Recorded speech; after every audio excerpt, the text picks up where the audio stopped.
여러분은 혹시 잠을 자는 동안에도 돈이 벌리는 상상을 해보신 적이 있나요? 노트북 하나만 들고 발리나 몰디브 해변에 앉아 칵테일을 마시며 클릭 몇 번으로 직장인 연봉을 하루 만에 버는 그런 삶 말입니다. 인스타그램이나 유튜브를 보면 슈퍼카를 타고 명품 시계를 찬 젊은 부자들이 너도 할 수 있어 라며 유혹하는 그 세계, 바로 외환거래, 즉 포렉스 시장입니다. 하지만 현실은 어떨까요? 통계에 따르면 이 시장에 뛰어든 개인 투자자의 4% 이상은 돈을 잃고, 그중 대다수는 햄고기 만에 계좌가 금성원이 되어 퇴장한다고 합니다.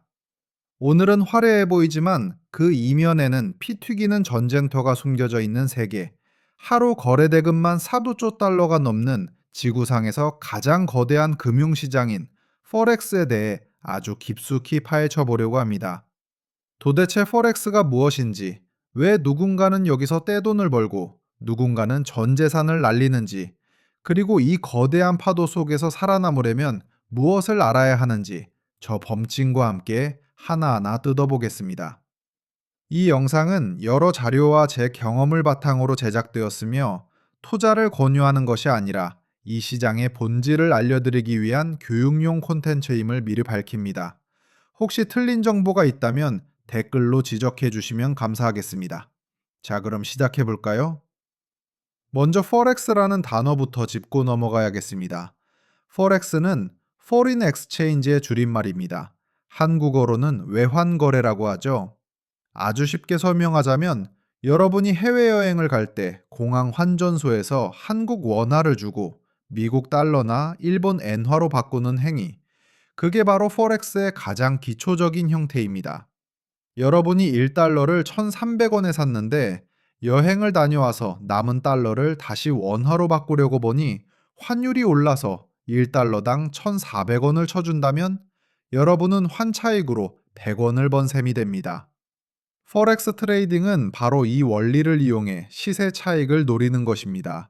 다만 공항 환전소와 다른 점은, 우리는 실물 지폐를 주고받는 것이 아니라 온라인상에서 숫자로만 거래를 하며 그 속도가 엄청나게 빠르고 규모가 상상 이상으로 크다는 점입니다. 이 시장의 규모가 어느 정도인지 감이 오시나요? 뉴욕 증권거래소, 런던 증권거래소, 도쿄 증권거래소를 다 합친 것보다 큽니다. 하루 평균 거래량이 무려 6조 6천억 달러, 우리 돈으로 약 8천조 원이 넘습니다. 8천조 원이라니 상상이 되시나요? 전 세계의 모든 주식 시장을 다 합쳐도 외환 시장의 발끝에도 못 미칩니다. 왜 이렇게 규모가 클까요?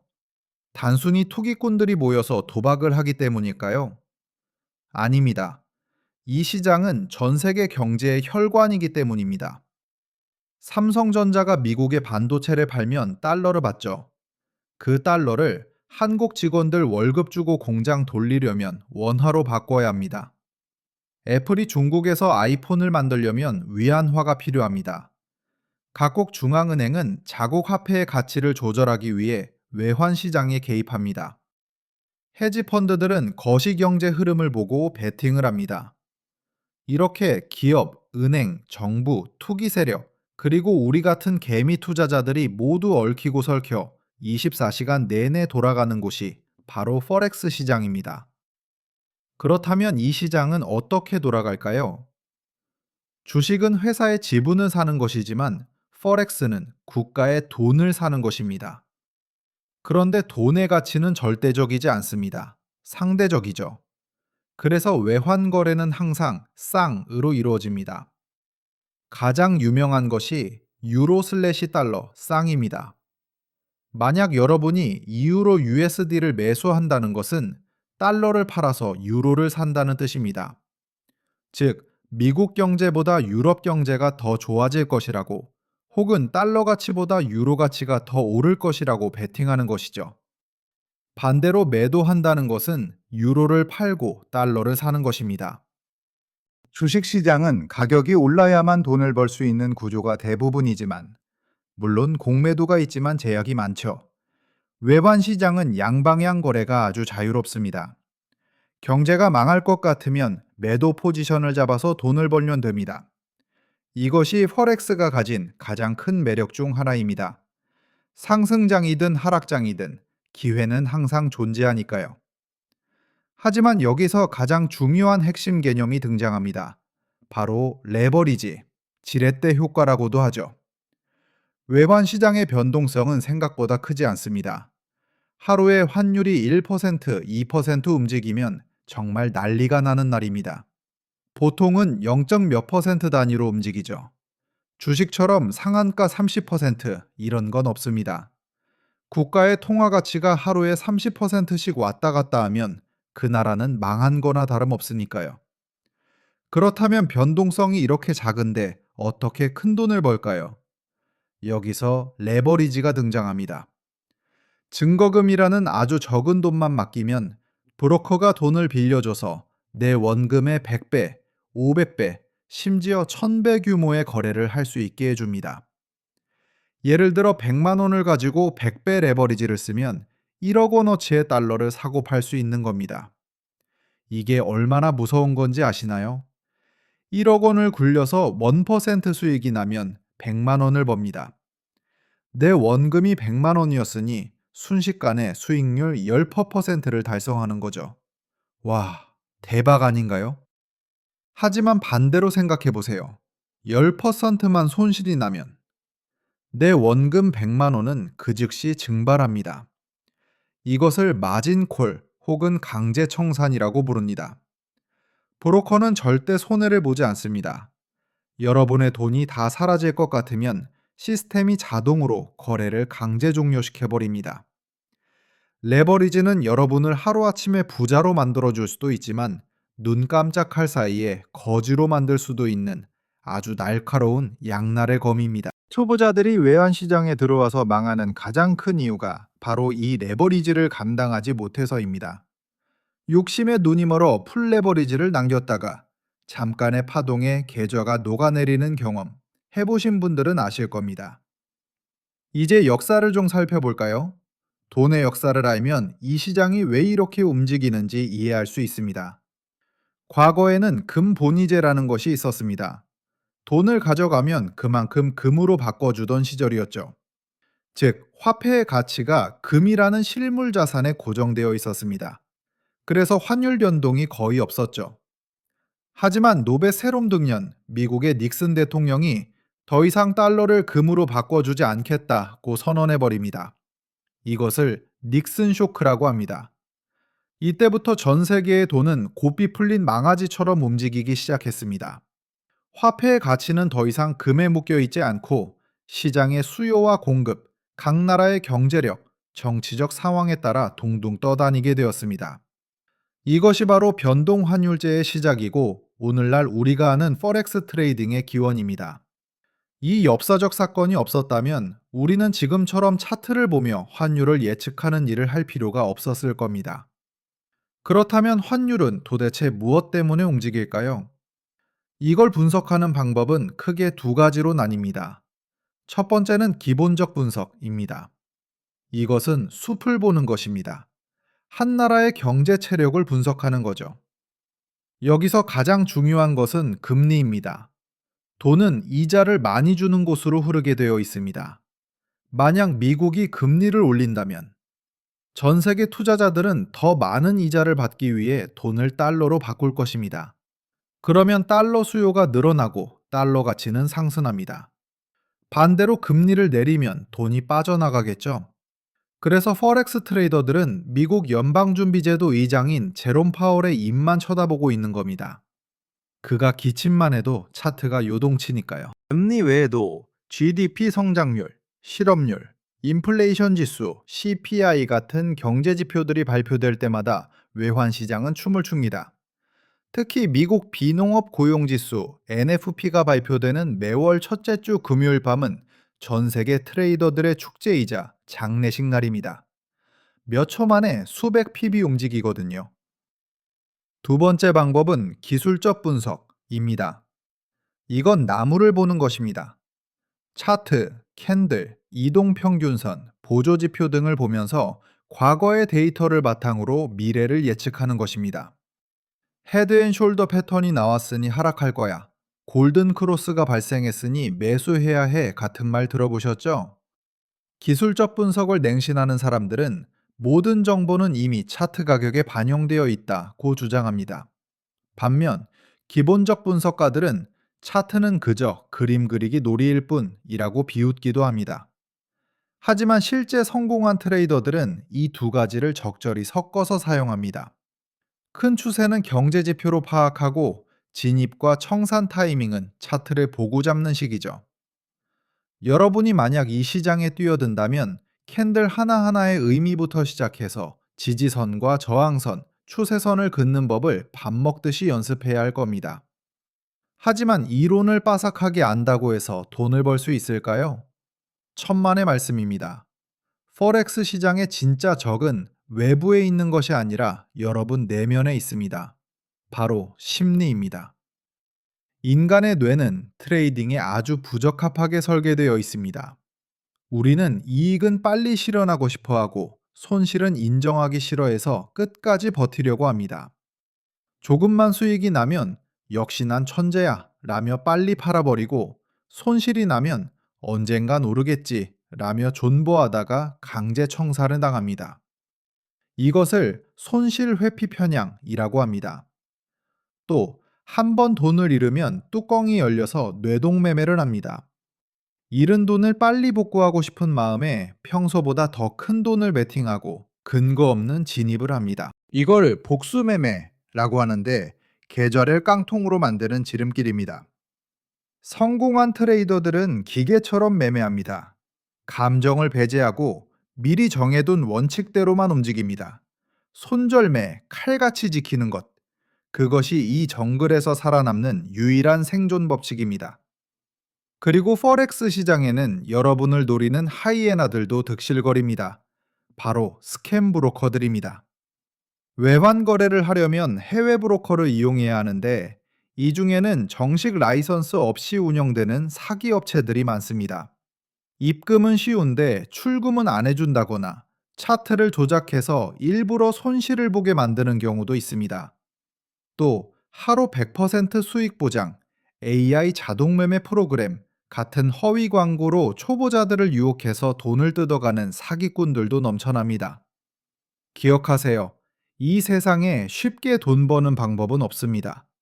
누군가가 100% 수익을 보장한다면 그 사람은 사기꾼이거나 신입니다. 근데 신이 굳이 여러분한테 돈을 받겠습니까? 이제 좀 더 거시적인 이야기로 넘어가 보겠습니다. 외환 시장에서 전설로 남은 사건들이 있습니다. 대표적인 것이 조지 소로스와 영란은행의 대결입니다. 난첸 네이디2년 영국의 파운드화가 고평가되어 있다고 판단한 조지 소로스는 자신의 펀드 자금을 총동원해 파운드화를 공매도하기 시작했습니다. 영국 중앙은행은 파운드화 가치를 방어하기 위해 엄청난 외환 보유고를 쏟아부으며 맞섰지만 결국 소로스의 공격을 막지 못하고 백기를 들었습니다.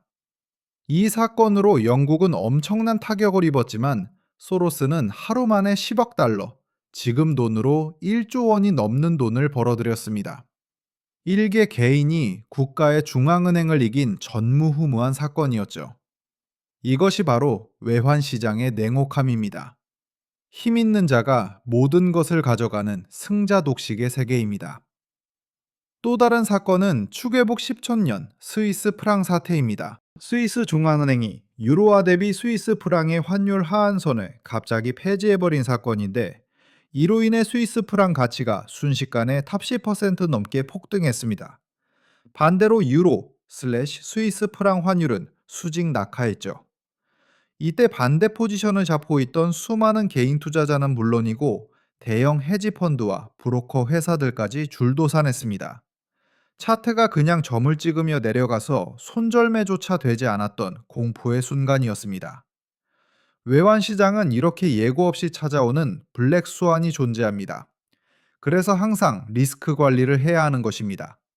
내가 감당할 수 있는 수준에서만 거래하고 절대 몰빵하지 않는 것, 그것이 중요합니다. 자, 이제 포렉스 시장의 참여자들을 조금 더 자세히 뜯어봅시다. 최상위 포식자는 중앙은행입니다. 미국 연준, 유럽중앙은행, 일본은행 같은 곳들이죠.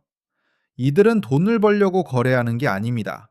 자국 경제의 안정을 위해 환율을 방어하거나 조절하기 위해 막대한 자금력을 바탕으로 시장에 개입합니다.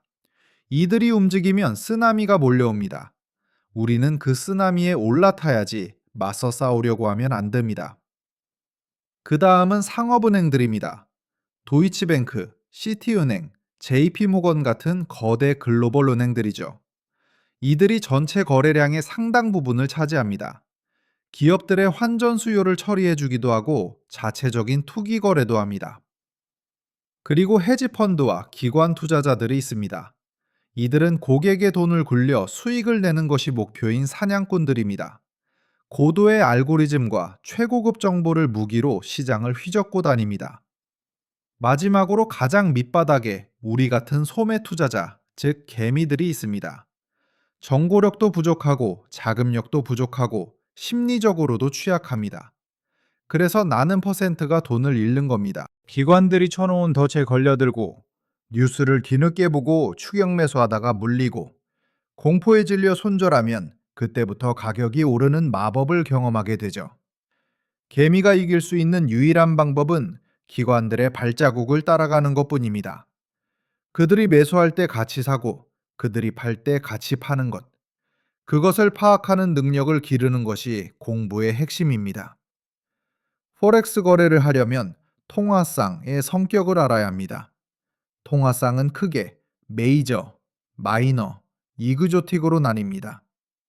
메이저는 달러가 포함된 주요 통화상들입니다. 유로 슬래시 달러, 파운드 슬래시 달러, 달러 슬래시 엔 같은 것들이죠. 거래량이 많아서 스프레드가 싸고 움직임이 비교적 안정적입니다. 초보자는 무조건 메이저 통화상으로 시작해야 합니다. 마이너는 달러가 포함되지 않은 주요 통화상들입니다. 유로 슬래시 파운드, 유로 슬래시 엔 같은 것들인데 변동성이 좀 더 큽니다. 이그조틱은 신흥국 통화들입니다. 튀르키예 리라, 남아공 랜드, 멕시코 페소 같은 것들이죠. 이런 통화들은 변동성이 미친 듯이 큽니다. 금리 차이가 커서 캐리 트레이드에 쓰이기도 하지만 정치적 불안정 때문에 하루아침에 휴지 조각이 될 수도 있습니다. 튀르키예 리라화 폭락 사태를 보셨다면 아실 겁니다. 거래 시간도 중요합니다. 포렉스 시장은 투잡 시간 돌아가지만 주요 세션이 있습니다. 시드니, 도쿄, 런던, 뉴욕 세션으로 이어집니다. 한국 시간으로 오후 4시쯤 런던 시장이 열리면서 거래량이 터지기 시작하고 밤 저녁 10시쯤 뉴욕 시장이 열리면서 런던 시장과 겹치는 시간대 가장 활발한 움직임이 나옵니다. 이때가 트럭섭 기장들을 향입니다. 요들 통화통시간 예리쏨미 나옴 골든타임입니다. 반면 점심시간이나 새벽 시간대에는 거래량이 적어서 차트가 옆으로 기어가는 경우가 많습니다. 본인의 라이프 스타일에 맞춰서 언제 거래할지를 정하는 것도 전략입니다. 이야기를 하다 보니 너무 겁만 준 것 같네요. 하지만 포렉스가 매력적인 이유도 분명합니다. 첫째, 진입 장벽이 낮습니다. 소액으로도 시작할 수 있고 노트북과 인터넷만 있으면 어디서든 가능합니다. 둘째, 유동성이 풍부해서 내가 원할 때 언제든지 팔고 나올 수 있습니다. 주식처럼 거래량이 없어서 못 파는 경우는 거의 없습니다. 셋째, 40시간 시장이라 직장인들도 퇴근 후에 매매할 수 있습니다. 넷째, 앞서 말했듯 양방향 수익 구조라 하락장에서도 돈을 벌 수 있습니다. 제대로 공부하고 원칙을 지킨다면 포렉스는 경제적 자유를 위한 강력한 무기가 될 수 있습니다. 하지만 그 과정은 결코 쉽지 않습니다. 의사나 변호사가 되기 위해 몇 년을 공부하듯이 트레이딩도 전문 직업입니다. 몇 번의 클릭으로 돈을 버는 것처럼 보이지만 그 클릭 한 번을 위해 수천 번의 차트 분석과 수만 번의 마인드 컨트롤이 필요합니다. 모의 투자로 충분히 연습하고 나만의 매매 기법을 만들고 자금 관리 원칙을 세운 후에 실전 시장에 들어와도 늦지 않습니다. 시장은 언제나 그 자리에 있습니다. 조급해하지 마세요. 마지막으로 포렉스 시장에서 살아남기 위한 몇 가지 조언을 드리며 마무리하겠습니다. 첫째, 절대 없어도 되는 돈으로 하세요. 빚내서 하거나 당장 생활비로 써야 할 돈으로 하면 심리적으로 쫓겨서 100% 망합니다. 둘째, 손절매는 생명줄입니다. 진입하기 전에 어디서 손절할지 정해두지 않았다면 진입하지 마세요. 손절은 비용이 아니라 더 큰 손실을 막기 위한 보험료입니다. 셋째, 공부하세요. 경제 뉴스도 보고 차트도 보고 고수들의 매매일지도 보세요. 세상에 공짜 점심은 없습니다. 넷째, 멘탈 관리하세요. 트레이딩은 기술이 할배 퍼센트, 심리가 해비 퍼센트입니다. 탐욕과 공포를 다스리는 자만이 시장에서 살아남습니다. 외환 시장은 네모칸 정글입니다. 준비된 자에게는 엄청난 기회의 땅이지만 준비되지 않은 자에게는 지옥이 될 수 있습니다. 여러분은 사냥꾼이 되시겠습니까? 아니면 사냥감이 되시겠습니까? 선택은 여러분의 몫입니다. 오늘 영상이 포렉스라는 거대한 바다의 첫발을 내딛는 여러분에게 작은 나침반이 되었기를 바랍니다. 이 영상이 유익했다면 구독과 좋아요 부탁드립니다. 저는 다음에도 더 흥미롭고 날카로운 경제 이야기로 돌아오겠습니다. 지금까지 범증이었습니다. 감사합니다. 핏과 랏의 개념. 참, 아주 기초적인 용어 설명을 빼먹을 뻔했네요. 포렉스에서 수익과 손실을 계산하는 단위는 핍입니다. 보통 소수점 넷째짜리를 1핍이라고 합니다. 예를 들어 EUR/USD가 1.1000에서 1.1001로 오르면 1핍 오른 겁니다. 에게? 겨우? 라고 하실 수 있지만 여기서 랏이라는 개념이 나옵니다. 원 스탠다드 랏, 10만 단위를 거래하는 것인데 이때 1핍이 움직이면 약 $10 가치가 변합니다. 100핍이 움직이면 $1,000, 즉 130만 원이 되는 거죠. 레버리지를 써서 여러 랏을 들어가면 1핍당 가치는 수십, 수백만 원이 될 수도 있습니다. 그래서 핍 계산과 랏 사이즈 조절, 리스크 관리의 기본 중의 기본입니다. 내 자산한 폼다리 조절에 들어갈 겁니다. 내 자산한 종운즈 계산은 여기서 리스크 관리 조절의 겁니다. 그래서 핍 계산과 랏 사이즈 조절을 돌아갔습니다. 내 자산은 종운들 대한 1핍 한 자리들 잊어간 개소비가 뱄습니다. 그래서 핍 계산과 랏 사이즈 조절을 붙은 거 여기서 핍 계산과 랏 사이즈 조절을 거래한 것임. 레버리지를 존하며 콤펜가 여기 벼우들이 것입니다. 내 자산은 도문될 계산요 여기 티반다키 즉 원포인트 달러 겁니다. 그래서 핍 계산과 랏 사이즈 조절을 한답니다. 이 점엔 핍 계산과 랏 사이즈 조절을 겁니다. 여기 핍당과 기본 핍 계산과란 든제 수십만 더런이더랍니다. 모는 토면서 헌사 출국은 거 리스크 관리 듀룸포즈입니다. 리스크 관리의 기본 중의 기본입니다. 내 자산 대비 적절한 랏 사이즈를 계산하지 않고 무턱대고 진입하는 것은 눈 감고 고속도로를 무단 횡단하는 것과 같습니다. 브로커 이야기를 좀 더 해볼까요? 브로커는 크게 딜링 데스크와 노딜링 데스크로 나뉩니다. DD 브로커는 마켓메이커라고도 하는데 고객의 주문을 실제 시장에 내보내지 않고 자기들이 받아줍니다. 즉, 고객이 잃어야 브로커가 돈을 버는 구조입니다. 이해관계가 상충되죠. 그래서 차트 조작이나 주문 거부 같은 장난질을 칠 위험이 있습니다. 반면 NDD 브로커로 넘겨주고 수수료만 챙깁니다. 투명하죠. 그래서 고수들은 수수료를 좀 내더라도 ECN 브로커를 선호합니다. 여러분이 이용하려는 브로커가 어떤 유형인지 규제기관, 영국 FCA, 호주 ASIC 등은 이스퍼를 받고 있는지 반드시 확인해야 합니다. 직접 매매가 어렵다면 남의 매매를 따라하는 카피 트레이딩이나 펀드 매니저에게 계좌를 맡기는 계좌를 고려해 볼 수도 있습니다. 하지만 이것도 위험합니다. 수익률 랭킹 1위인 트레이더를 무작정 따라했다가 그 사람이 한 번 미끄러지면 내 돈도 같이 날아갑니다. 과거 수익률이 미래 수익률을 보장하지 않습니다. 그리고 그 트레이더가 마틴 게일 같은 위험한 전략을 쓰는지 손절은 잘 지키는지 꼼꼼히 뜯어봐야 합니다. 남에게 돈을 맡길 때도 공부가 필요하다는 사실 잊지 마세요. 포렉스 거래의 표준 플랫폼은 메타트레이더 4 또는 MT5입니다. 투박해 보이지만 전 세계 트레이더들이 가장 많이 쓰는 툴입니다.